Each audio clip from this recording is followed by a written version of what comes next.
Love the jerseys, Vinny. Poway and Thank you. Padres up there. I Look appreciate at that. This is the old Poway High jersey, man. That's amazing. Check that bad boy out.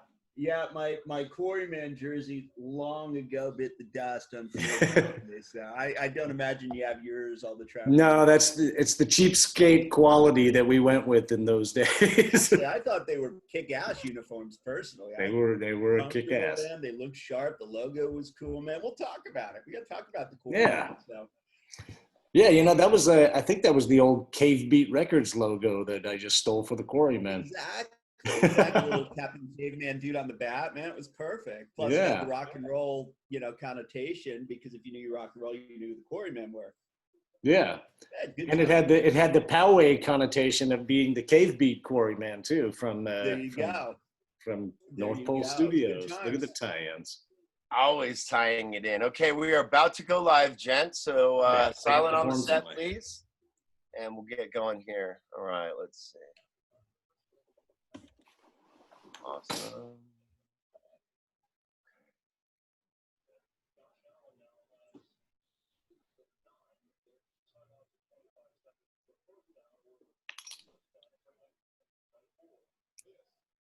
Oh man, I can't see anything like that. Okay.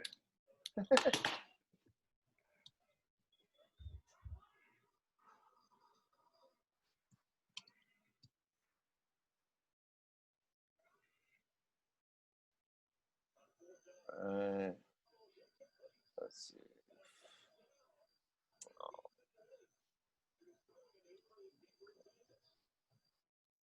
Meeting up for Facebook Live.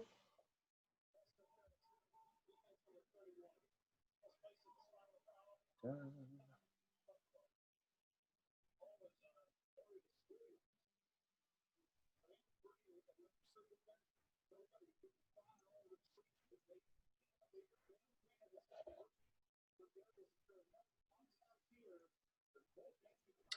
perfect.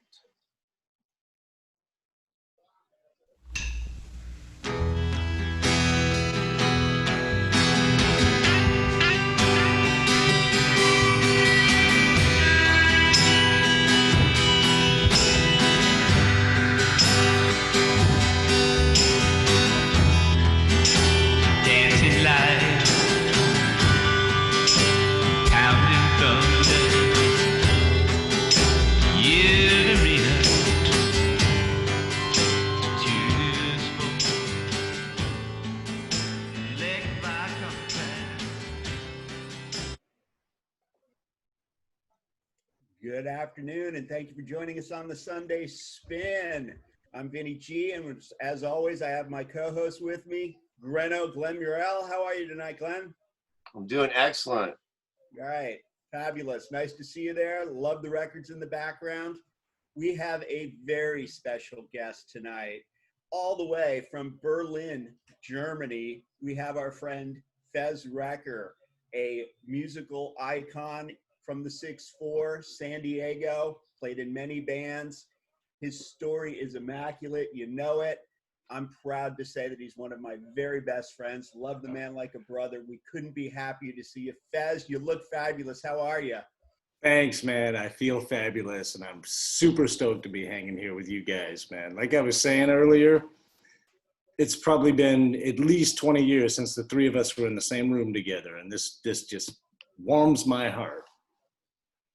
It's a beautiful sentiment, Rob. Thank you. Yeah. We appreciate that. And definitely, you have a story. You have a lot of friends out there, a lot of people who love you. You're a long ways away. So how blessed are we to have this time this afternoon, this opportunity to talk a little rock and roll, some memories, and I can't wait. Greta? Hey, man, I'm happy to do it. I'm happy to do it. Fabulous. All right. And you look great too, I should say, Vinny, man. Thank you. Feeling good. Feeling good. Yeah. The network's taking care of me. Life is good. We're all struggling now. Everyone's struggling, but, it's days like this that keep you on. Thank you. Yeah. Glenn, you're looking good too as well, my brother. Thank you, sir. Yep, just hit 50, so I know you're right behind me. Oh yeah. Join the club next month, sexy man. But Rob, I love the shirt, of course. Thank you. I try to keep up the summer feeling, you know. I'll always bring the style to the occasion. We love it. We love it so much. But yeah, man, it's just great to have you on. You know, we're all been lifetime friends, and so I think we're gonna have a great time just talking about whatever's under the sun, really, brother. So, you know, it's definitely. I mean, we should definitely let the folks know like a little bit about your history. You know, talk a little Shreveport, Louisiana, and you know, a little bit of that if you'd like. Well, why not? Okay. For Fez. You know, I gotta give credit where credit is due and say that it was the three really big influences for me early on were my sister, my brother, and my mother. Right. You know, my father doesn't have a musical bone in his body, so he didn't really have much to do with it. But it probably started with my mother because when I grew up in Shreveport, she was an actress and a singer in musical theater, and I was backstage with dancing girls and actors and everything from a very early age and around the music. And even my brother, who's a year older than me, I mean, he would memorize the entire score for a musical and he could recite it off the top of his head when he was 6, 7 years old. You know, and we would act on stage as penguins and Mary Poppins and that kind of thing, you know. So we got a little stage experience really early on. And I think that was the first bug. And then my brother and I in Shreveport, Louisiana in the 70s was not the Hollywood South film mecca and casino mecca on the Red River that it is today. So there wasn't a hell of a lot for kids to do. My brother and I were huge wrestling fans. So, and we were fortunate enough to be, Shreveport was one of the meccas of wrestling in the 70s. So there was the Arklatex wrestling circuit. So Greg and I would go down as soon as my mother started letting us. We were about 6, 7, 8 years old, something like that. We would go see wrestling matches every Friday night. Well, every other Friday night. They had it every 2 weeks. Okay. And I mean, we saw Hulk Hogan versus Andre the Giant. We saw the Freebirds. We saw Paul Orndorff, Colonel Buck Robley, you know, Chief Wahoo McDaniels, you name it. We saw all the greats. Leroy Brown, Junkyard Dog was my personal favorite. Of course. This was entertainment pure for guys our age. And I mean, and the freaks that we saw in the audience, we would go there and just, oh my God, look at these people. You know, so we used to go watch wrestling at the Hirsch Memorial Coliseum. And then, you know, of course, when you're 7, 8 in the 70s and Kiss becomes your favorite band, as soon as they come around to play a concert, you said, oh my God, I want to go see Kiss. You know, I think I was 8 years old. I'm pushing 9. And we were bugging my mom to get us tickets to go see Kiss. And she said, well, you know what? I'm not going to go and watch these guys spit fire and blood, but if your sister takes you, you can go. So we begged my sister to take us to see Kiss, take us to see Kiss. And Kay, my sister, was 13 at the time. And she looked at us and said, I'm not going to see Kiss. That's for kids. I said, we're kids. She's 13 and says, like, that's kid stuff. She didn't want to deal with it. Eventually, my mom talked her into it. We saw Kiss on the Dynasty Tour, December 1979, I guess it was. And as soon as I saw that, wrestling was over. And I said, that's it. That's what I want to do. Wow. Yeah. Wow, that's gold. So Kiss was what made you decide? It was Kiss. It was Kiss. I mowed lawns, got my electric guitar. A couple of years later, we moved to Rancho Penasquitos in California, right across the highway from good old Poway. Went to Black Mountain for 1 year before we moved to Poway. And I met Glenn, maybe 7th grade. I didn't even really meet you till around 8th grade. No, we heard about each other, remember? Yeah. We were like, he's the other punk. Oh, fuck that guy, you know. At Mount Wilms, too. There was 3 of us. Yeah. That's right. And and we all ended up in the same band together, obviously, as you do. But my second show after Kiss was GBH. And so I went right from Kiss to GBH, and it was like, okay, there's these 2 worlds that are combining here somewhere. So it's the entertainment and the Hollywood, the theater factor that I grew up with my mom that really attracted me to Kiss. and it was the raw energy and power of GBH. And GBH showed me that anybody can play in a band, you know. Hey, And so, Rob, that yeah. GBH show that you're speaking of, was that the Adams Avenue show that we saw with That Battalion? was the first one. That was the second one when I went with you. The first one, I was supposed to go with Steve Barnett. This was a funny story. So in 7th grade, I knew Steve Barnett. He was in the 8th grade, and he was another punk that I knew, you know. And he said, "Dude, I got us a ride. We're going to see GBH." You know, the show was put on by Tim Mays at the Casbah. Of course. Adams Avenue Theater. It was GBH, Battalion of Saints, Personal Conflict, and Kevin Chanel's band, The Front. Now, of course, I didn't know Kevin then, but so I'm waiting for the guy to come pick me and Steve Barnett up. You know, he said, "Okay, he's going to come pick you up first." Or no, he's supposed to pick Steve up and then come pick me up. So all of a sudden, this car pulls up, this old, I don't know, Lincoln Continental or something, you know, and what's his name, Lester? One of these older punks, you know, who was already in high school. Mm-hmm. My mom's standing out there in the driveway with me, you know. I've got my punk gear on, my earrings, my funny mohawk, and this guy pulls up. He looks just like Alex from Clockwork Orange driving the car. 2 other punks in the back. Scott Nichols of the Nephews was sitting in the back. And the guy looks at me and he says, "Are you Rob?" I'm like, "Yeah." He's like, "Yeah, Steve told us to come pick you up." My mom looks at me and goes, "Where's Steve?" And I said, "Oh, we're probably going to pick him up after." I get in the car and I said, "Hi." Oh, his name was Alan. That was him. And I said, "Where's Steve?" And he said, "Steve's mom wouldn't let him go." Classic. So here I am with 3 older guys from high school. I don't even know. I'm 12, you know, maybe 13. Going all the way from Poway down to Adams Avenue to see GBH and Battalion of Saints. And I didn't know a single person. I was probably the youngest kid there. I came into Adams Avenue. I said, "Wow." And I went right up to the balcony, sat on the corner, and just terrified, watched the entire show by myself. That's what we did. Those early That's punk right. shows in San Diego were so violent. They were. It's amazing. I'm glad we didn't go to that many, but the ones we went to, I was always just off in the corner and like, okay. I mean, I was sat on the stage of the Toy Dolls. I think we did, Rob, didn't we? That was something else, though. That was incredible, that Toy Doll show. Right? One of the best ever. And we went with Tony Accarelli and Bobby Warner. That's right, Bobby Joe Warner. I know. Rest in peace, man. I was thinking about him the other day. He passed away? Oh, dude. Gosh. I didn't so know many that. years. He was young, man. Like, Really? Yes, in his 20s. Long. In fact, yeah, I was gonna have my mom look it up. Bless him. Here's to Bobby Joe. Yep, to Bobby Joe.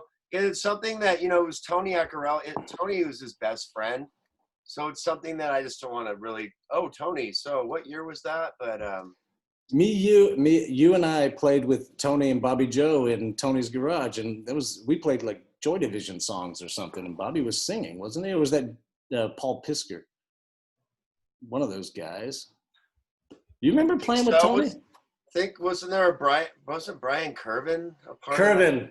Curvin was there. That's right, for sure. But I think those other guys were there. Paul Pisker, Bobby Joe was probably hanging out. I just remember those guys. So since we're speaking about old bands, let's talk Tapioca Convention, boys. Tell me about this band that you guys were in.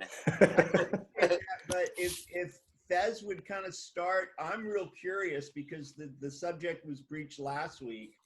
And you guys were, like I said before, you guys were East 6'4", myself, Tim, Mark, we were West 6'4", and it was almost like when we all hit Poway High, that's when the bomb got dropped, because we were meeting guys from the other cultures, and they were tribesmen, so to speak. So if you could start with what you thought when you hit Poway High and how it blew up for you. I'll tell you, when we hit Poway High, for me, the most interesting thing, especially when you talk about these guys, is, I mean, when you're 14, 15, 16, the age gap between 1 and 2 years is huge. You know, Tim Ellison was 2 years above us in high school. And to me, this guy was already a legend, you know, and he was 2 years older than us. So you guys were all part of the older guys, you know, the real high school guys, and us coming in as freshmen, you know, we feel like Jesus. You know? Big men on campus, as they say on the Brady Bunch, right, Grano? Exactly. Exactly. BMOCs. That's it. Something suddenly came up. That's it. Doug. Yeah. Yeah. So I think it was probably when I got invited to. I mean, I think I probably met you really for the first time at one of Oleg Rovner's party. Also, rest in peace, Oleg Rovner. Yeah. You know, it's one of my wife's countrymen. But I remember playing poker games at Vinny's place, and all of a sudden hanging out with the older guys, and they're like, "Wow, they kind of accept me. That's pretty cool." You know, to be accepted by Vinny. Now, Vinny and I. We met in the hallway and through at Poway High, hanging out outside Ms. Zacharias's class and that kind of art class, right? He's probably playing chili whack and driving me crazy. So I went absolutely right, buddy. That's where we met. And I really thank you because you wrote all about that on my release for my record. And you know, wow, I was really touched that you remembered that because I remember. Oh man, yeah. It was, you know, you're one of my best friends. I love you dearly, but yeah, I'll never forget that day because I met a guy that I have a relationship 35 years after the fact, and nothing's That's changed. right. I'm like, this is the guy with the Keith Richards hair and the turtleneck. I mean, this guy's got to be cool. Right. Not much has changed except the specs, right? That's right. That's how I remember Vinny in high school. Was the mop top haircut and the cool sweaters, man. On the Beetle boots, man. You can't forget the Beetle boots. Oh, of course not. Yeah.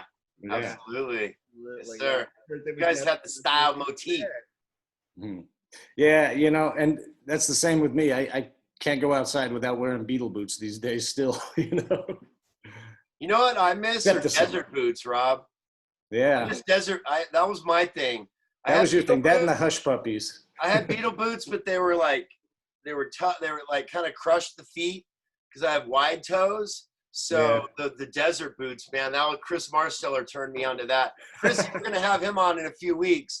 He's probably out there watching. We love you, Chris. So many people, man. Yeah. Like, it's crazy. You know, you talk about hanging out outside Miss Zacharias's class, and I think of Eric Shaggy Collin, too. You know, it's like, it's amazing. Hanging out outside EOS Music or hanging out after detention. I think that's where I met Shaggy. But yeah, it wasn't long before Rob and I decided we had to get a band together, and that's let's hear more about that. Who else was in it? JD Lorenz. JD Lorenz. I think it was just the three of us, wasn't it? It was a three-piece unit, yeah. Drums. Original songs? At his house, right? Yeah.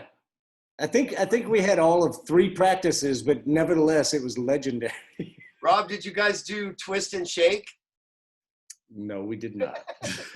You know, it's funny. I don't know, Fez, if you remember the songs we covered, but I remember a couple. I know we did Get Off My Cloud.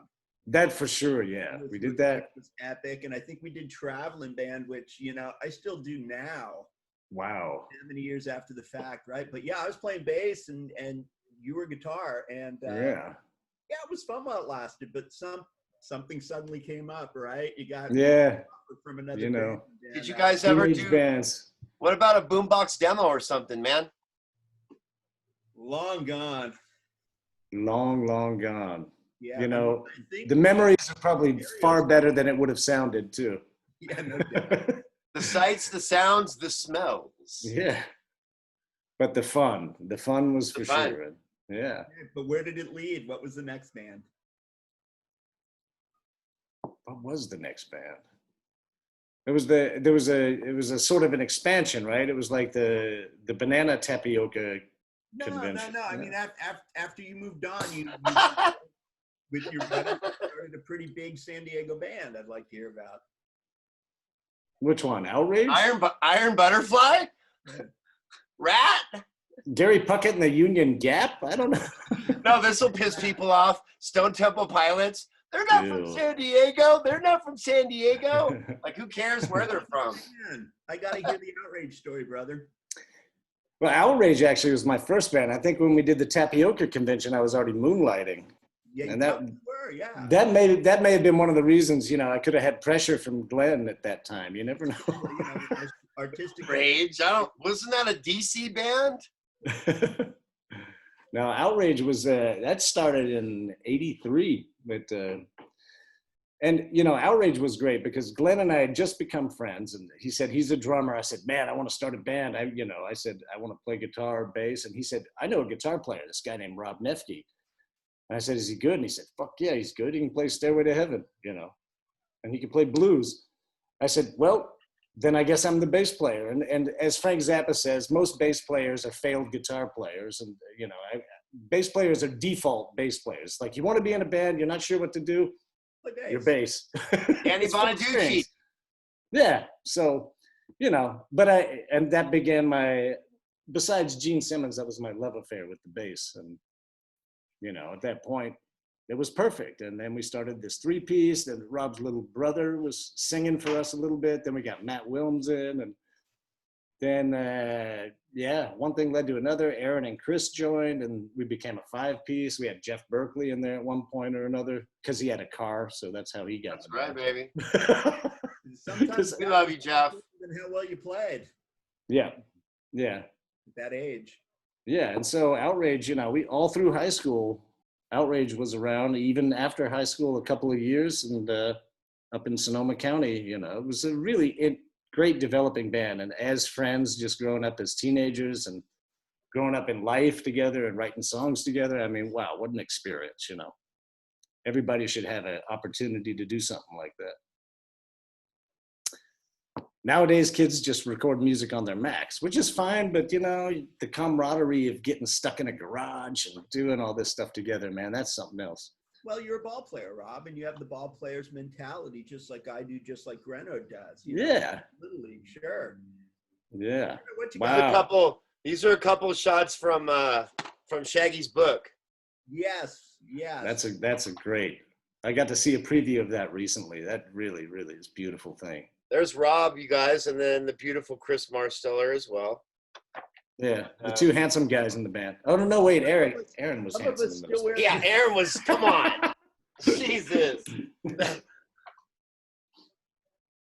The two goofiest guys in the band right there. Yeah, there you go. But those are great shots. Wow. Yes, how about some memories of the time period? Wow. Yeah. Wow. I'll tell you, for me, some of the biggest memories are, when Glenn and I, we'd stay over at each other's houses all the time, and on weekends, making compilation tapes, sneaking outside to smoke cigarettes, watching Rock and Roll High School, watching horror movies, that kind of thing. And every once in a while, my aunt who had just moved to California from Colorado, my Aunt Sarah Beth, she was younger sister of my mother. So she was kind of in between, being a teenager and an adult. Gotcha. She's awesome. She had a car and she said, y'all want to go driving? And we'd say, yeah, take us record shopping. So we were kids from Poway who got to go shopping at Lou's in Encinitas or down at Blue Meanie or something, and she would take us record shopping. And we would go and maybe spend, all this hard-earned, maybe $30 and come home with 15 records, somehow.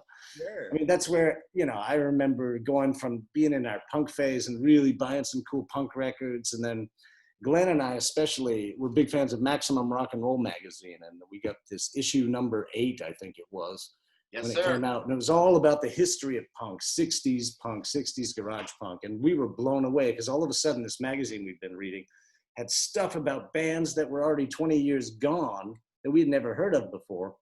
So the next record shopping trip, I remember we went to Licorice Pizza in Escondido. My mom was doing a play there and she had a rehearsal there. And we popped into Licorice Pizza while she was rehearsing and just, okay, we got an hour and a half to look through records. And I remember buying a couple punk records, whatever. Licorice Pizza didn't have much in the way of cool punk records. But I found a 45 of Blue Cheer, Summertime Blues, and on the flip side, the Blues Magoos, We Ain't Got Nothing Yet. Yes. Wow. And that, to me, that was that one record I would play both sides over and over. So you had the beginning of heavy metal, and you had like pure mod power pop right there, you know, with the Blues Magoos, and just turned us both on to worlds and worlds of music. After that, we bought like Paul Revere and the Raiders records. We got the Shadows of Chocolate Watch Night, Band, Chocolate Watch Band, Love. I mean, Stand Out. everything. It just led into everything like that, and so that just opened up the entire world. And about a year later, I traded the combat boots for Beatle boots, and there we were. And really, everyone you were associated with, all the older friends that you're talking about, your associates that you met at PHS, Exactly. we were there already, and we were exactly. You guys were there already, and I meet guys like you and Mark Stevens and Tim Ellison, and Tim's like, "Oh yeah, Sid Barrett's Pink Floyd." I'm like, "Yes, yes," you know. Yeah. Really got into all that. Rob, one story I was talking about, you probably saw it with Tim, and I know Vinny was there for this as well, was the performance when the nephews played in the quad, and they like opened up with like Arnold Lane, and we were all like, huh? It was one of Charlie's first shows with him, and Charlie had on like the frayed leather like jacket, and like, but and all the girls were like, Charlie, Charlie, Charlie. Oh, of course. But Rob, another story that I was talking about with Tim is the performance that you and I and Tim and Mark did at the 2581. And I don't know if you remember, Tim was playing like the scene or something. But like things like that. Talk about like just all of us hanging out, you know, like you said, poker at Vinny's, things like that. That camaraderie that we all had and still seem to be able to share after, 35, 40 years. Yeah, that's right. That's right. Now, I mean, look, all these years later, you and Vinny have played in bands together. Tim and I played together for a while, it's great. I just, I got to meet up with Chris Marsteller again last time I visited, when I visited Vinny in January in San Diego, and we played a show together with one of our old bands, and it was just fucking fantastic, It's good to just have this energy, and saw Aaron the last time I was there, a summer or two ago, and I hadn't seen him in 16 years since I had moved to Germany. It was just the same. He looked exactly the same. And we played music together. So that Vinny brought up before with Tim, and I want you to talk about it too, because Vinny, I don't know if you know this, we got a lot of response about you guys being involved with the Bonnewell Music Machine. And Tim, told his story and whatnot, but we'd kind of like to get, a little bit of your experience with that. At least how you met him, things like that, or whatever you want to talk about. And just real quick, we are on Sunday Spin with Fez Wrecker. We are supplied and supplied by What's Left Records here in Colorado Springs, Anonymous Collective Music. Rob, you're a beautiful man. So let's get back into the meat and potatoes, my friend. Yeah, the Bonnewell Music Machine was something that came about. It took, I don't know, it was one of those things. I was a huge fan, as you know. I mean, come on, Outrage covered them. We were huge, huge fans of Bonnewell Music Machine. It was definitely in the year 2000 that I was living in San Diego still, had just broken up with a girlfriend of many years. So I was, out and about a lot more and everything. And I saw that Sean Bonnewell was playing at a record store in San Diego. And I was playing with Chris, and I still had the Chasers at the time, or maybe even that band was about to break up.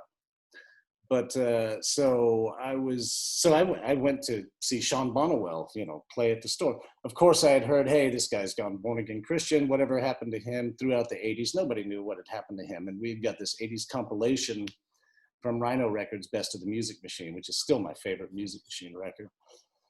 But so we go to Off the Record. Sean Bonnewell's playing. There's maybe 15, 20 people there, It's like extremely disappointing in one sense, but at the same time, to get to be so intimate with him and everything. And Mike Stax from the Loons, he and Anya, I think, had organized the show with him.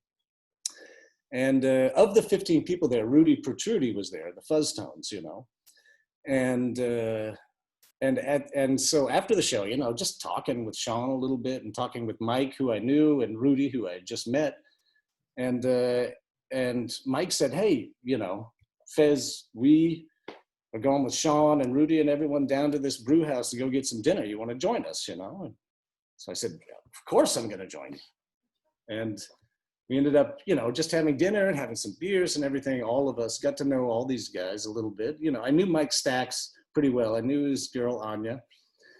But getting to meet Sean, meeting Rudy, kind of all at the same time. And I was talking to Sean and telling him about my band, The Chasers, and saying, you know, we're so inspired by the Music Machine. We play one or two of your songs. My old band in high school, we did. You know, he hears those kinds of stories all the time. And he had said that, and Rudy was trying to get him to record some music with him and that kind of thing with the Fuzz Tones, because, you know, they recorded with him or had done some of his songs. And I said to Sean, I said, look, hey, if you ever need a band, I've got a great band. We've got all the same instrumentation. If you ever want to do a show, you know, I can put together a backing band for you. Wow. And, you know, and he said, sure, yeah, give me your email address and everything. And I just thought, God, what a douche. Who am I, you know, to tell Sean Bonnewell I got a great band for him?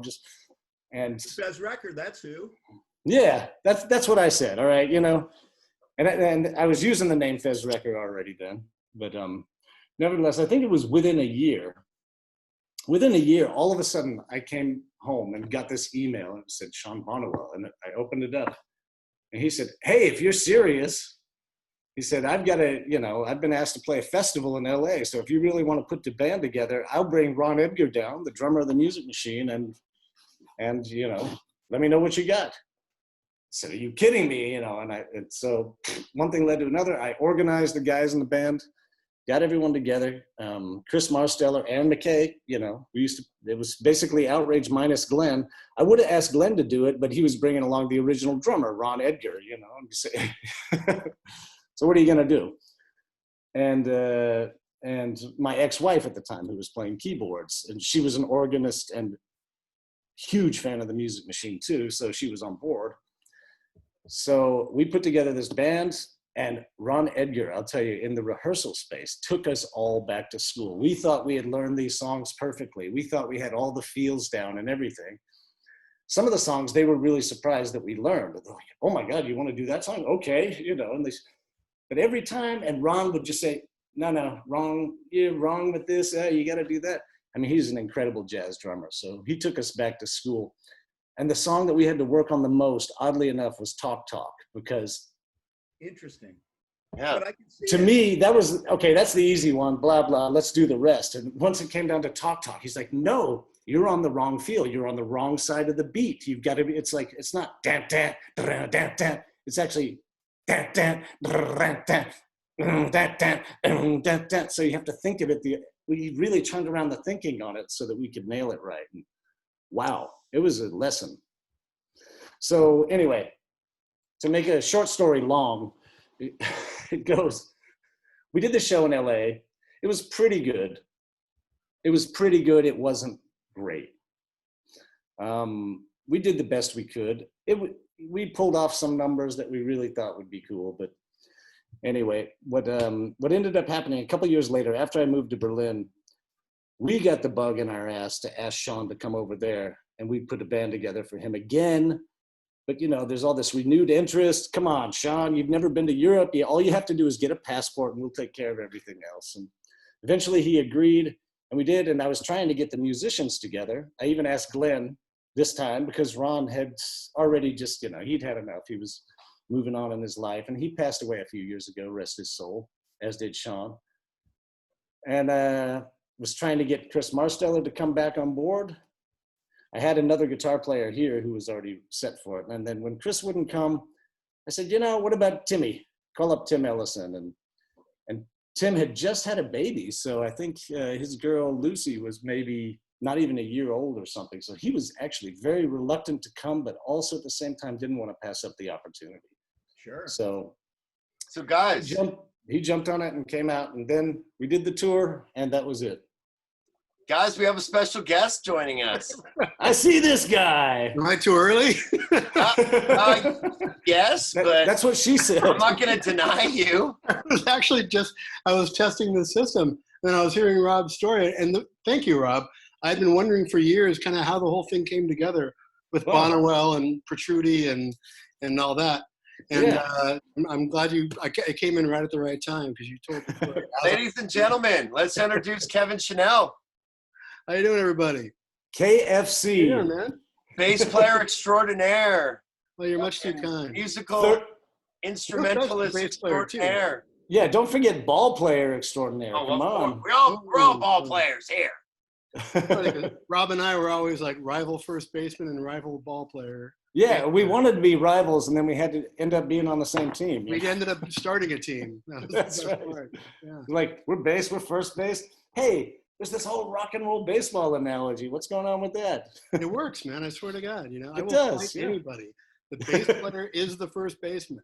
Absolutely. Catcher's the drummer. That's Catcher's it. the drummer. Yep.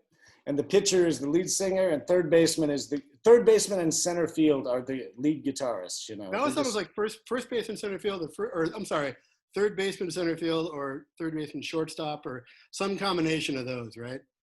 Shortstop's like the short lead guitar player. You know, he's not tall enough to really be that guy, so he just has to really work harder. He's not the Buck Dharma. He's the.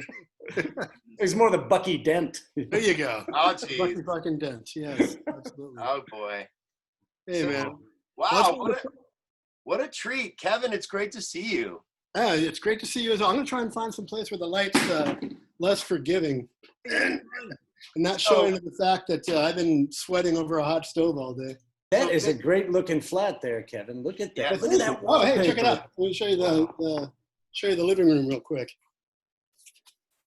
Or the dining room, rather. Oh, I see records. I built those. I Wow. built the shelves myself. Check it out. Wow. Yeah. That's awesome. That's I amazing. took a month and a half off work and just started building shit. And Awesome, man. see this Sony? I got like, I don't know, man. Sonny and I inherited about like 20 of these, like Revoxes and Wow. Fiats and shit like that. And there's the living room. Oh, hey, Fez, sorry, man. There's the Padre game. I know Oh, I hate you. Oh, look at that. Come Brushed on, him good. back. Padres Giants going on. Let's go. Right here we have, let's see, the fall. Okay. Yeah. As you'd expect. Well, you know, I've been out today to the Marheinekeplatz flea market, and you know, Oh, yeah. my kid loves to go to the flea market, and I Cool. came home with 5 records. So since this is a show about records, why don't I just show you guys what I got? Please do. This Levi's 501 hits. Crazy. Oh, you can't go wrong. They fit 501 songs on that vinyl? No, it's Levi's 501. But I'll tell you, no, but you got to give Levi's credit for keeping it weird, okay? Yeah. Because I mean, at first you just think it sounds like a Big Chill soundtrack. You know, it's got like When a Man Loves a Woman.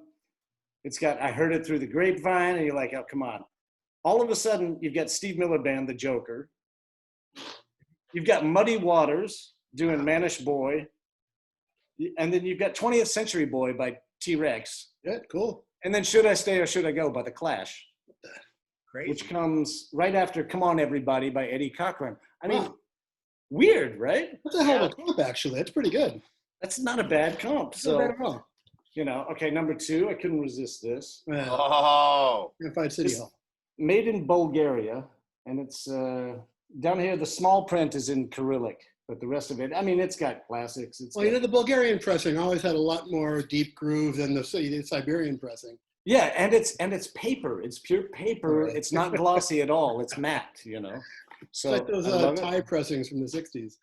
So this is a Stenkarazin. This is a lot of Russian sort of folk songs, even more Ukrainian than Russian, done by a German band. Uh-huh. And I know it because I play in this Russian ska band, and they do this song, and I always call it Stinky Raisin. And I was like, Stinky Raisin, I know that. So A I resident had to buy kid. this Stinky Raisin. Peter and the Wolf for the kid, you know. Of course.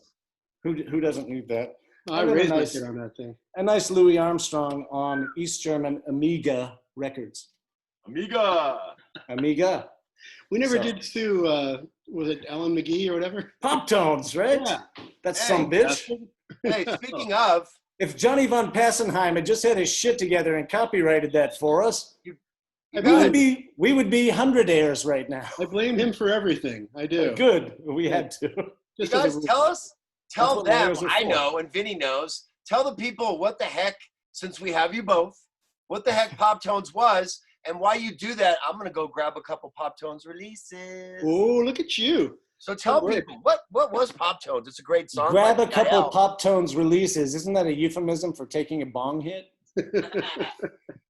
With a 3-foot graphic. Oh, Oh, the best Okay. one. The absolute best one. That was the best Right. Pop Tones record, probably. That You're was the the best. Nephew's guy too. Skin That Bus right was there pretty was the good. best pop tone. This guy Him. here. Hey, Rob, Tim said he might revive the Nephew's guy too. No. Oh my Yes, God. You know yeah. what? He's We on. had a He hadn't we thought had a about fo- it in years. we had a 4.5 foot stage prop of the Nephew's guy that we took on tour with us. The first tour we did up to Northern California. Left him out on a parking meter in Portland. No. Yeah. Oh, that's horrible. Some lucky some bitch went home with the Nephew's guy, and he was the only guy in the band that got lucky that night. Yeah, chances are. Yeah. Oh, cool, man. Man, you're looking good, Chanel. I'm looking old. Yeah. I got that going for me. Wah wah wah wah Hey, wah. you know what? wah, Oh, wah dude. wah wah. Wow. I got a few of those at the shop too.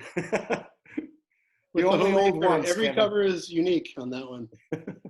That was the last Pop Tone release. We never put anything out after that. Oh, Wow. here's a classic. Oh, Peace Snatchers. Oh, that was one of the worst graphic designs ever. Red vinyl though. Yeah. Still. The Oh, wait, sisters. hold on. I got something. I think I got something for you. Just a sec. Hopefully I saved. Don't say Ghoul Spoon Records, please. Oh, better. As if there's better. I mean, right. Really. Hey Kevin, Yeah. brother. Say what? Oh, nice. Whoa, Sugar Twin Reverb. You're one of the three Awesome. people that have those. No, I have one. I have one right back here. I shit you not. I gotta tell you, man. I mean, I did a bunch of stuff over the years, and that's one of the things I'm most proud of. Man, that was a great band. I thought we were good. It just 3 personalities, like 2 of us just didn't get along really well, In a band? and I was one of them. But in a 3-piece, it just I can't imagine. I was a huge Ghetto Scheist fan. I mean, Oh, that's Yeah, nice. me of you. too. That's I was very nice. huge. I remember Intelligentsia, baby. the first time I walked into Bodie's and I saw Ghetto Scheist, and Lance comes on stage with that fucking hair, singing "Sea of Love." Oh. I was like, Wow. man, what a We great used to band. open with that.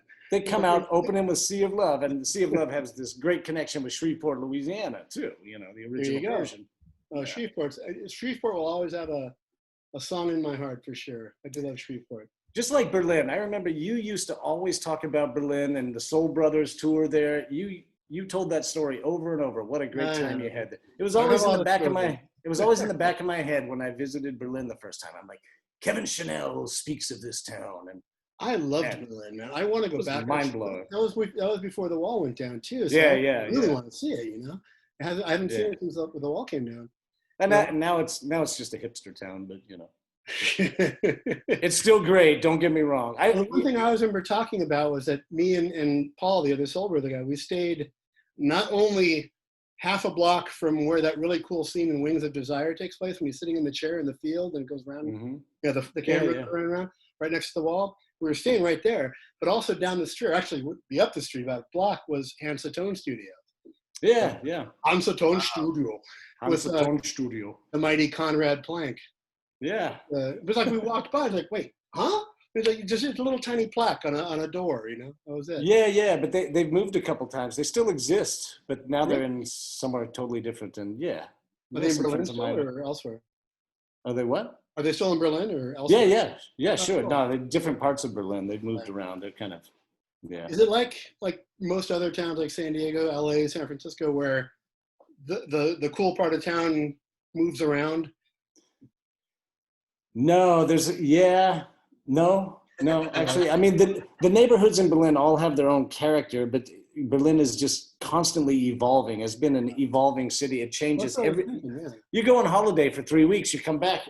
Whoa, what the hell happened here? You know. But I mean, is like Kreuzberg no longer as cool as Neukölln or something like No, that? yeah, it changes, but it stays the same. I mean, Kreuzberg is still super cool. There are different parts that got cooler. I mean, once it unified, all the guys who lived in the West moved to the East because it was cheaper. And so, Oh yeah, of course, yeah. and then all the Russians moved to the West. So Charlottenburg is now, they call it Charlottengrad.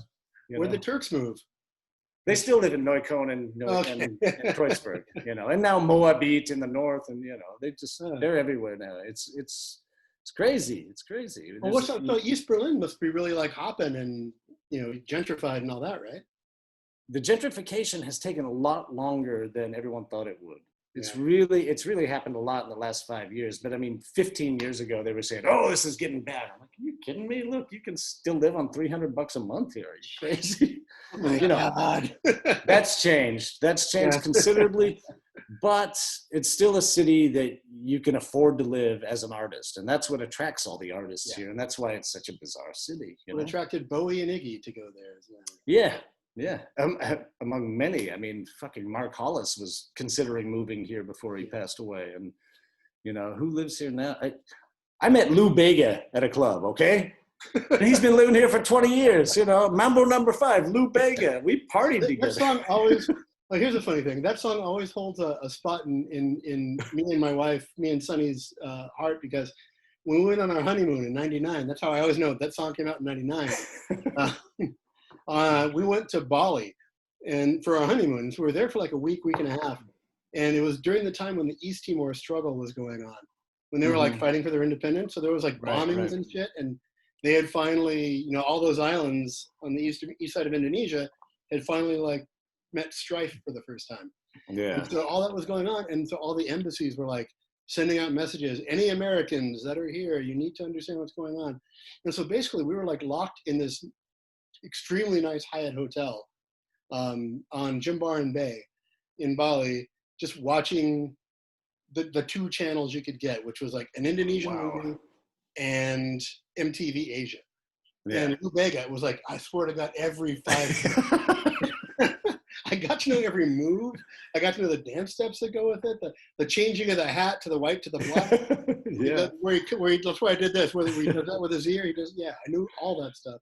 So you guys got you got well prepared for the lockdown, huh? That was it. Yeah. That was our lockdown training. You're like, lockdown. That's old school. We know how to do this.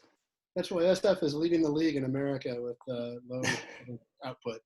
Yeah. Very nice. Well, I think we're leading Europe in something about the thing, but now, but there are pockets of the city, like you were saying, you know, the East must be really cool. There's this neighborhood called Friedrichshain, which is just over the wall from Kreuzberg, and that's sort of where all the young people move and where the crazy parties are. You know, where they have the clubs that open up on Thursday night and you go in and you don't come out till Monday morning. You know, that kind of thing.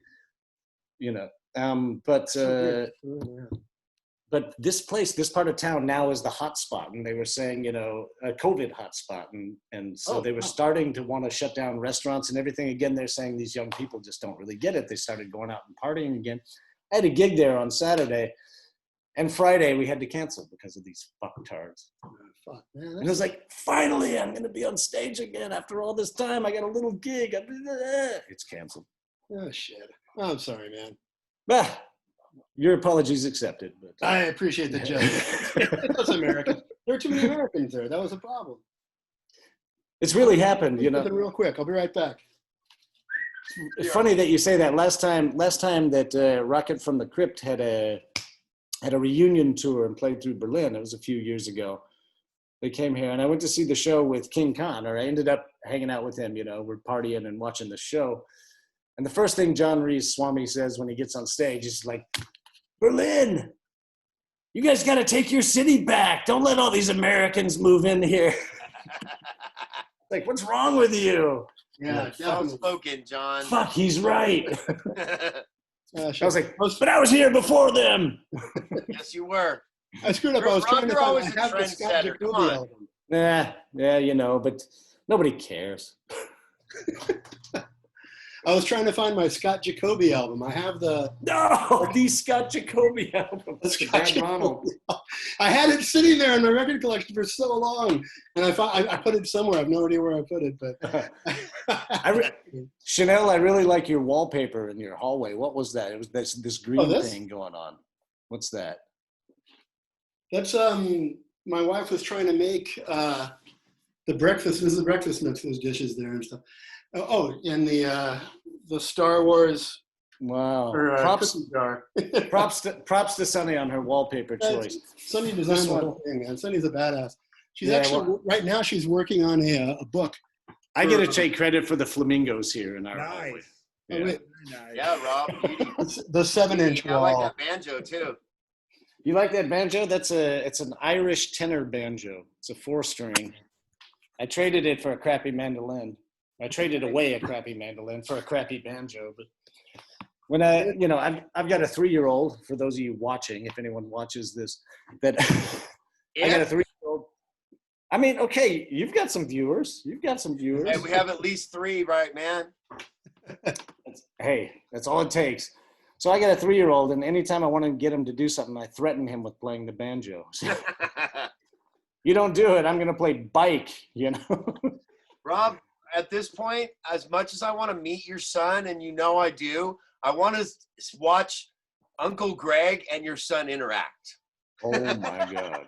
They are so much alike, it's unbelievable. I know. You can see it. I mean, Yeah. you can sense I it. just, my family he's destructo. What's that? What's that? Ooh, Oh, what's that, Kevin? I'm making some hot sauce. Oh, beauty. So I'm gonna bust out the Cuisinart and get working. man, that's so cool. You know, I really stepped up my Mexican cooking game because I had to. Mine was necessity. Oh yeah. And I was talking about hummus the other day. A friend of mine was saying, you know, now that I make homemade hummus, I can never eat store-bought hummus. And I was just thinking, you know what? That's bullshit. Store-bought hummus is fine. Making hummus is like changing your oil. Yeah. Yes, you can do it yourself, but it takes a long time and it's messy, and you can pay $15 for somebody else to do it. Exactly. Yeah. Right? It's the same with hot sauce. Hot sauce is like It's a the same with dollar. hot sauce. Hot sauce, that's what I said. I said, you know, honey, because my wife loves my salsa. She doesn't like any bought salsa. I mean, Europe, Mexican food does not exist. It's the You can't worst like part get about it. tapatio over there. Yes, you can get tapatio, but you can't get like salsa fresca. You can't Oh, get okay, yeah. Pico de Gallo, another great band. But you can't get these. You can't get the good stuff. You know, you can get the standard bottle stuff. That's fine. But so I make fresh salsa. I make roasted tomato salsa. My wife loves my Mexican food. Cool. But you know, I said, you know, if you think about it, I said, if we lived in California, I would never make salsa at home like this. No, you wouldn't need to. She said, why? She said, because you don't need to. You go to the grocery and there's 50 different great ones to choose from. You know, Yeah, but why would I Rob- bother? Rob, if you were living in California, you wouldn't be working at all. Sorry, had to put that Frank Zappa. We love you, There it Shaggy. is. Oh, look at this. Is this your brand, Kev? My brand, dude. El Oh, Enojado. Is that you Lemmy? want That's my Makes my dad. eyes red just thinking about it. That's your dad. Wow. That's my dad. Yeah. When he Wow. was, it's from a police lineup photo. Yeah, when he was trying out for Motorhead or Hawkwind. Yeah. Yeah. Hawkwind, exactly. Totally. But there's Hawkwind. another one. There's another one. Lemmy he didn't live in Berlin, but he kind of had a flat here. He would hang out. He would be here half the year, you know, just Wow. hanging out in Berlin. He loved the place here, just doing speed at the White Trash and drinking Jack. Crazy Doesn't, cat. Great place, man. It What's really his is. name lived there too, Rob? Anton Newcomb from the Yeah, Brian yeah. Jones No, he Stuff lives. Massacre? Yeah, I know this dude. He lives above the 8mm bar, right by the place we used to do our things. Yeah, he's a friend of a neighbor of mine. He's a pretty cool dude. He DJs there sometimes. Yeah, we got a few of them here. You know, if you're an outsider here, and I love being a foreigner. That's one of the coolest things about living in a foreign country. You know, it kind of feels like a small village. You end up being connected with all of the foreigners, no matter what. You know.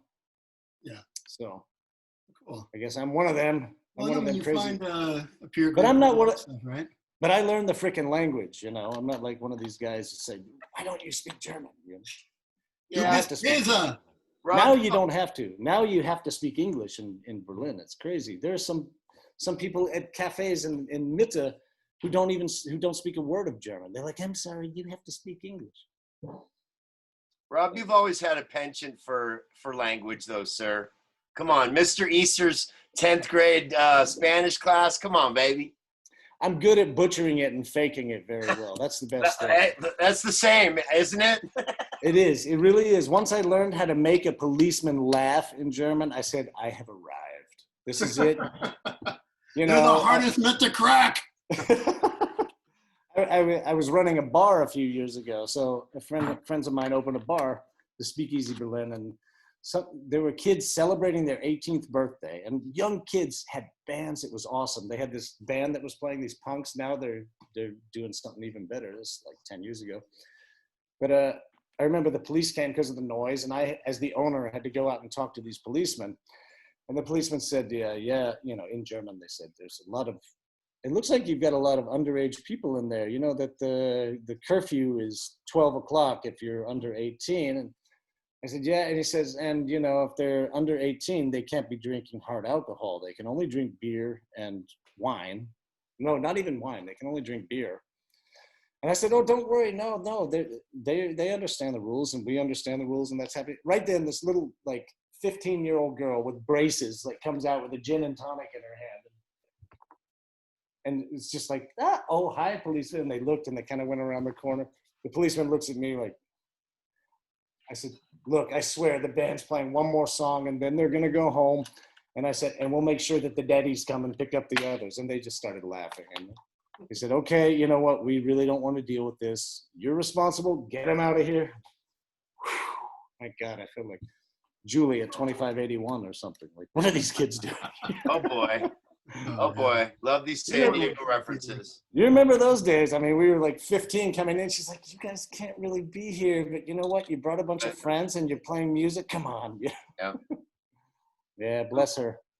I think about her quite a bit, actually. She was really cool to me.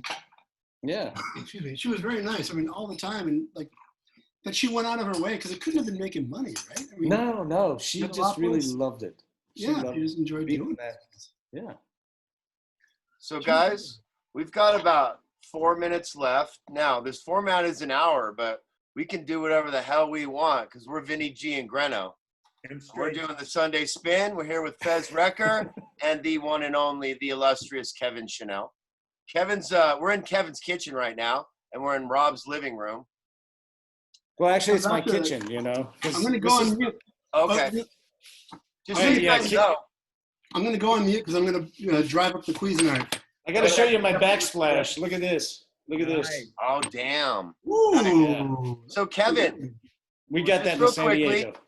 We will meet up with you in an hour. And we're looking forward to having you on the show. And are we gonna meet you over at Grooves? Yeah. I'm right after I do this, I'm going to head over there. Fantastic. So thanks for joining us. All right. And Rob, we'll wrap it up here with you in a second. But man, you guys are checking out the Sunday Spin. We are international today. So Good to see you, KFC. Good to see you, man. Take care. I'll see you in a bit. All right, Kev. We'll see you in a bit, brother. Thanks. Awesome. All right, man. Very good. Hey, that's podcasting in a nutshell right there, folks. That's Kevin fucking Chanel. That's right. We improvised, and yeah, you can say bad words if you want, Rob. Definitely. So, Rob, I got a little that last story reminded me of we got to do a couple movie quotes because that's what we do. Rob and I and Vinny, we all grew up on a lot of the same movies, know a lot of the same quotes. So that one story reminded me of one from Mr. Mom, and that's when the guy Kenny, give me the whoopee. Okay, you know, no, it's gonna be beer. It's 8 a.m. Scotch. And I hear champagne chilling in the background. You heard that? Yeah, you got to do your Ted Night for us, Faz. Can you do Oh, Jesus. And Kevin Where's Chanel? No, you know what? Save that one for Kevin Chanel. He owns the Ted Night. Oh, he really does. I'll have it in stereo. Yeah. The what? Come on with him, and we'll have it in stereo. We'll have stereo Ted Nights. Stereo Ted Nights. Oh. Rob. Sure. Real quick, Robbie. Sure. And again, we'll go over if we have to. A couple things that I would like to know is what's your most valuable record, not in terms of monetary value, and what's the one that you let go that hurts? No, I think I'm looking at it right behind you. I think it's that Highs in the Mid-60s, Texas Volume 2. No, I think I got it. It's got I the got a buckle. new copy of this. Dude, it's got the buckle. It's got the Brentwoods, the Crabs. We did, the Crabs, Chase Yourself. Oh yeah. Go fly a kite. All right, You I think got the all Trackers. right, You I'm Are gonna My show you. World. I'm gonna show you my most valued and treasured record, and KFC is gonna appreciate this Oh, too. Boner City. It's right here. Oh, yes. Oh, my God, yes. Wow. Woo! Love it. I love this thing, and record collectors are all jealous. Oh, yeah, I am. Look at my copy. uh, My copy's all beat to crap. yeah, and probably this one as well, since we talked about the Music Machine. I got original Rhino pressing of the Music Machine best of from the '80s. I thought it was signed by Sean Bonnewell. It probably is on the thing, but You probably don't remember this, Fez, but I actually got a hold of the first Music Machine LP at a thrift shop in Poway for $0.25. I remember that. You gave it to me. That's you're damn right I did. I still have that copy, Vinny. I still own that copy. It's in here somewhere. I got my nephew's record, of course. I've got here's my copy of Pink Floyd Relics, Glenn. So Oh, yeah. Oh, yeah. That's the Nick Mason drawn cover. yeah, that's the original label. No, it's not the original label. This is from the Netherlands version. Okay. Yeah, I bet, oddly, I buy, look at that. Oh, yeah. Oh, yes. A lot of records that I buy nowadays, I've been buying a lot of compilations and a lot of cheesy K-Tel type ones, especially because I'm in Germany, and they're all going to be bizarre, like the one I showed you guys earlier. Right. And because this is a good way to introduce a lot of rock and roll to my kids, so mostly we listen to vinyl. Wow, what an inspirational thought you just had there. That's a beautiful message.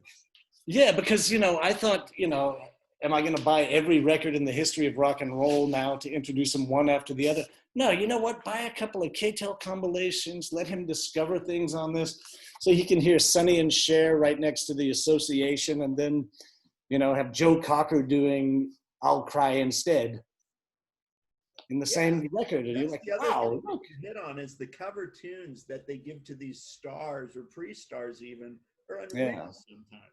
Yeah. And it's great too. Yeah. And I love having the opportunity to buy records I've owned before, because I got rid of a lot of my vinyl. I bring back a stack of records like this from my mother's garage every time I visit. So I slowly build my record collection back here.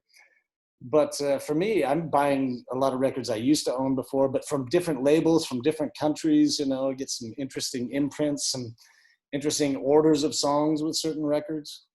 Rob, I'm going to need Lisbeth's address. I'm going to have to go by there and grab a couple records, baby. No, I'm playing. It would be great. No, it would just be great to see her, man. She's such an awesome woman. She was an influence for me as well. Going over to your house, hanging out, and she's playing piano, singing, and your family was a big influence on me as well to get started with music. Your brother and Phil Plantier beating us up, and then Kay's record collection, brother. Man, yeah, that's what I forgot to talk about earlier when you asked me about that, and I guess we should throw that out there and mention it. Kay, being my older sister, 5 years older, she had the badass record collection, and right when you and I became friends, she moved off to college. And so I took over her room and we just raided her collection with everything. That's how we discovered the decline of Western civilization. It's the first time I saw like a Tears for Fears record or the English Beat and all this great stuff. Well, she had all the post-punk, all the Bauhaus, Tones on Tail, Birthday Party. She had all that. We had Dolly's Car, all this weird shit. Joy Division you were familiar with, but those other ones we really weren't, Oh, Sisters of Mercy and all that. Yeah. Yeah. Yeah, and she had Madonna records, long before that, and she had weird stuff like Maurice and the Clichés, Yeah, she had a lot of 70s R&B too. Yeah, but in the 70s, she was always an influence too. I mean, that's where she used to have Styx records, Rolling Stones, and what are they? But she was also, a Sean Cassidy teeny bopper at the same time. And, we used to go and poke holes in the pictures of them that hung on her wall just to piss her off. Rob, I was curious, that Red Cross Show World record, is that the reissue that just came out on Third Man? I don't think so. I bought it a while ago, a few years ago, I guess. Because those that garners quite a price. You know, being over there in Europe, you see a lot of different pressings and things from other countries. Yeah. I'm a little jealous, you know, because you Yeah, like the Bulgarian Elvis, you know, it's stuff you just don't see over here. And if you do, it's just super, super expensive. Yeah, I can see that. No, you know, and when I come back to visit, I'm gonna bring Vinny I found a copy of Hard Day's Night in Moscow. Wow. So Wow. all of the writing, all of the credits on this record are in Russian. It's incredible still. Oh my gosh. Yeah. And the order, I think, of the songs is completely different. But it's cool, you know. I've been to a couple record shops in Moscow, and that was the most interesting thing because, you know, I've learned quite a bit of Russian music over here. And this one band that I got to see in Moscow called Leningrad is one of the most amazing shows. What else could I say about that? I don't know. You know, expand a little bit because I was curious what the local scene is like as far as young people playing. I like to ask my guests this question. Yeah, okay. This is an interesting question because, well, I would say Berlin is not a rock and roll town when it comes to young rock bands and that kind of thing. There is not a huge scene of that. I think established artists often move here and then there are things going on. There is kind of a rockabilly scene and there's kind of an Americana scene, so sort of countryish music. But the cabaret scene here has been very interesting, and that's what I've been involved in the last 10 years or so. But Berlin is more known for its electronic music, you know, like really techno DJs and that kind of thing, because that's what the hugest thing is here in Berlin. So I think they're mostly known for that. There are some rock bands here. I mean, the Fuzztones are now based here. King Khan lives here and his band is based here. But up and coming bands and young bands, there's a few, but there's not a big scene here. I think probably in Italy, there's a lot of interesting bands and there's a lot of bands who are doing rock music because Italy is more of a country where, you know, I live in a big city, so it's like there's no garages, number one. People have basements. It's like Chicago, right? Yeah, it's like Chicago or New York or something like that. So I'm sure that there is some kind of scene somewhere, but when you get into the small towns, and a lot of places I've been in Italy are really small town places, people are around with cars. So there's a lot more bands because, you know, that's what you do. Like when we grew up in Poway, you know, we had one movie theater and a bowling alley where you used to work. Exactly. So kids either skated or started bands or both, you know? Sure. And I think that breeds it a lot more. And that's why I always ask, because it was it's where it was not only just the proving ground, but it's where you found your tribesmen, if you will. Yeah. Who were following the same path, had the same visions. Yeah. It's important to us. And I think there's a lot more of that in West Germany. So in the Ruhrgebiet, in the Cologne, Dusseldorf, Dortmund, and places like that, there's a lot more rock and roll bands and scenes.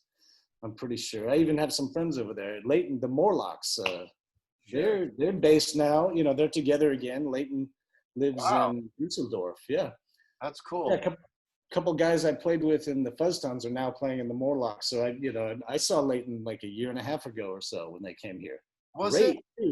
They have a new record that's very good. Cool. Thanks for mentioning that. And I have a question. Wasn't Nefke in the Morlocks? Nefke played in the Morlocks a long time ago. He certainly did. It's crazy. I mean, if you did one of those family trees of like, it's insane. Well, yeah. Okay. Let's go even a step further. In Cologne, just an hour north of Dusseldorf, Jay Cumby lives there. Yeah. Jay Cumby. Jay was our driver and roadie and sound man for the Music Machine tour. Yeah. I found out that he had lived here. Shout out to Jay. Tim mentioned him as well. Yeah.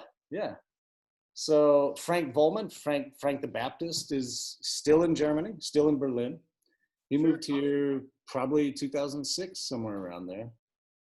And his band is still going. He, as you know, you've met him before. We played in his basement in San Diego. Yeah. So any other shout outs while we're on the subject, buddy? I mean, I know, there's a lot of people that tuned in to see you. and I can't blame them because you have a wonderful story. Well, I'd love to give a shout out to my band, the Junkyard Jug Band, who is normally about 8 people. But, you know, the COVID thing has kind of changed things a bit. And I mean, we play maybe 2-3 times a year these days, but it's a really fun band. Everyone in the band has their own band, so they're all rock stars. And just like to shout out to them. It's great to see you guys. It's great. I want to shout out to everybody in Poway. Shout out to all my friends here in Berlin who now it's 11 o'clock at night or something. Yeah. Thanks for staying up with us. Yeah. Well, you know, a couple of years ago before this COVID thing, on a Sunday night at 11, people would start thinking about going out. Yeah. So things change. Well, things change when you become a daddy too, but I'm happy to be here with you guys. And it's great to see you and great to talk a little records and talk a lot of Poway history and whatnot. Yeah. We're definitely going to have you on again. There's no way we can, you know, just like with Tim and other folks, there's no way we can possibly cover your story in one episode. So, you know, we'll definitely, it's one of those like Gilligan's Island on the Harlem Globetrotters on Gilligan's Island. It's going to be a 2 or 3 parter, you know, or a Brady Bunch in Hawaii. There's a revolving door and, you know, all the guys. I mean, you guys are our brothers, of course. That's what the show's about. So Excellent. Yeah, we can have maybe a reunion show where we get to the end of the season. We just have everybody on, Greta. That would be great. I can't wait to tune in to when you guys have Marsteller and Tim Ellison on again and Chanel. You know, I'm gonna watch a little bit of that one. Have some fun. Well, we really appreciate you, Rob, or Fez Wrecker. It's hard for me to always call you Fez, but we go back, you know. I have so many nicknames for this guy. Haskell, Bluto. I got a million, but we love you so much, and we appreciate you sharing your story with us on Sunday Spin. And we're doing a doubleheader today. Ernie Banks said it. I'm gonna say it too. Let's play 2. So we're gonna hang out with Kevin Chanel in a little while at Grooves. And but Rob, we just really appreciate your time. I want to congratulate you on your marriage, on your wonderful son. You have a beautiful wife, a beautiful son, and your brother's a punk. So, but you need to work on Greg. I need to get Greg on one of my other shows. We're not going to promote any of that, but I think ART show. So he kind of, Greg, it's a big premium to get that boy. I tell you, he would be a killer on their show if you want to talk Jamaican vinyl. He's one of the dudes. He's got rooms full of that shit. I had to help get a bunch of his fucking records out of my mom's garage because they were getting in the way of mine. So his collection is amazing, man. You got to see it one of these days. Good stuff. Well, thank you so much. We were watching Sunday Spin. I'm with my friend Vinny G, my musical cohort, and my musical soulmate, Mr. Rob Abramson, Fez Wrecker, as some of you know him. We all play with him. We all love him. Vinny, any final words till we come back in about a half an hour? Oh, just, Fez, anytime you can come back and this is right up our alley. This is what the show is for. And you're a 60 brother, man. Open door policy. Great to see you. Just like Greno said, man, congratulations. You have a beautiful family. I'm glad life is treating you well, brother, and I love you. Thanks, man. Thanks, you guys. And shout out to you, your loved ones, your families. And thank you guys so much for having me and finally putting this together, man. It's really great. Let's end it where we started, boys. This is Outrage, the Hurting Game from Rain in December, released, I think, in December 1987 on Cave Beat Productions. Produced by Outrage and Kevin Costner. June 87. Let's be fair. Oh, I knew you were going to correct me. Love you, man. It's the only Outrage song I don't play on. Not playing the tambourine? Dancing No. That's Chris, baby. The one line. I am there. You to me. Choose leg by compass. I want you guys to sign my ball. Trains and floats reform at chaotic center. To knowing it is Rob, what did you play on this? Harmonica?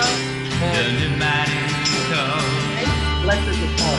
Led by complex speeds and No perfect bass? own way. no bass? Maybe. Aaron McKay on drums. Hey.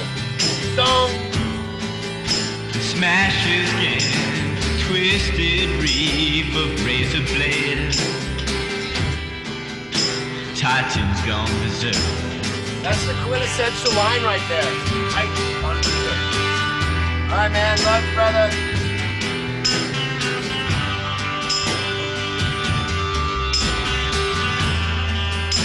Dying there, dying drawn, and heed disasters call.